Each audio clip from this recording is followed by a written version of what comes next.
Hi guys, so today I'm here to do my July, what month is it by the way, Mum? July. My July book haul. So these are the books that I got during July. I have my mother over here. Would you like to say hello? Hello. That's kind of her arm. So yeah, I'm just going to do this quickly because we're going to go out for a party today. So I picked up 4, 5, 6 books and they were all from the works, so I guess this is an exclusively works book haul. So the first two things, they were all kind of a spare at the moment, let's be honest, but the first two ones are unicorn based because unicorns are one of my favourite mythical creatures.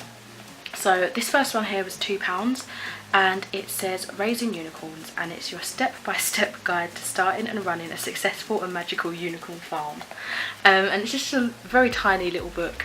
I think it's like a bit of a satire sort of thing, but it sounds quite funny and light-hearted and probably a book I could read in one sitting.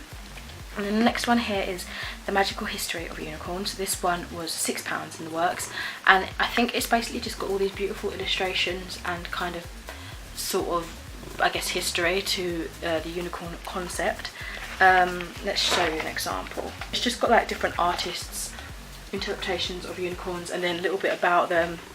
Again, they're split into different sections, so like myth and magic, faith and legend, that sort of stuff. And then the other books are a little bit more serious. So 2 of them are, what would you call them, I guess thriller. The other one's fantasy, and then another one's like war strategy, I suppose. So the first 3 here are, they were like the 3 for £4 one, and the other one was on its own. So the first one I picked up was, they sound so dramatic, The Spider in the Corner of the Room by Nikki Owen. So this one says it's about basically a plastic surgeon who has Asperger's, and I think she's going into like some sort of what's the word, a case where someone's been like murdered or whatever, and she kind of somehow gets involved in that. But I just thought it was really interesting because I'm intrigued to read from the perspective of an Asperger's suffering person, because I like the way that they write, the way that it's written, if that makes sense, like how it sounds. For example, I read The Curious Incident of the Dog in the Night Time by Mark Haddon, and that had that kind of vibe to it as well, and it's really interesting to read. So yeah, I picked that one up. Again, it's a thriller. I'm trying to push myself out there in terms of genre, and I've been enjoying the thrillers that I've been reading of late, so I thought I'd give that a go. And then I've also got one, another dramatic sounding one, The Cleaner by Elizabeth Herman. This is about the person that cleans up after, like, you know, forensic evidence and all that sort of stuff, after like violent deaths and stuff like that, and it's basically just about that person. I think she somehow stumbles upon, like, she cleans after like this horrible incident, but it's somehow connected to her, like it's actually quite personal, so I'm guessing that's where the story unfolds from, but it sounds pretty interesting, and hopefully I like that one. And the next book here, the fantasy kind of one, is called Lily's House by Cassandra Parkin, and this sounds more literary fantasy to me, so I think it will be written quite nicely. I don't think it's like part of a series, and if it is, I think it's just like the first or something, because there are some other books that look similar in design, and I thought they were part of it, but I think they're just separate things. So this is about a woman called Jen.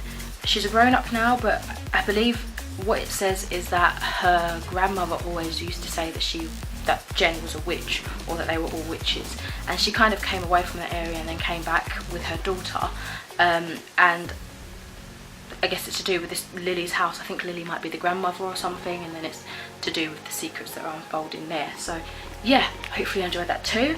And then the last one, this is a really quick haul. The last one is it's £8, but it's a beautiful edition, and it's basically The Art of War by Sun Tzu. Don't know if I pronounced that right, but everybody knows about this. It's like a strategy guide and all that sort of stuff. Written around the 6th century BC, The Art of War is one of the oldest books about military strategy, and probably the best. It teaches you how, when battle commences, to think on your feet and catch your enemy off guard. I'm not really interested in battles or anything like that, but it was beautiful, and everyone always raves about this book. I think it's the way it's written for its time or something, and inside it's all red and beautiful, and although it is very small, I think it's gonna be a bit difficult to read, if that makes sense, but there's lots of illustrations through it. Let me find, there's a really cool one. Where'd it go? Like running throughout it, so that might break it up a little bit, and the font's quite big and easy to read as well, so I could fly through this perhaps. And originally it's £24.99, so yeah, I got this for £8, Mum. Oh yes, I remember. You weren't there? Oh yeah. Why are you lying?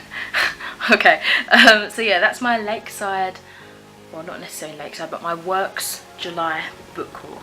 Thank you very much for watching, and I'll speak to you next time.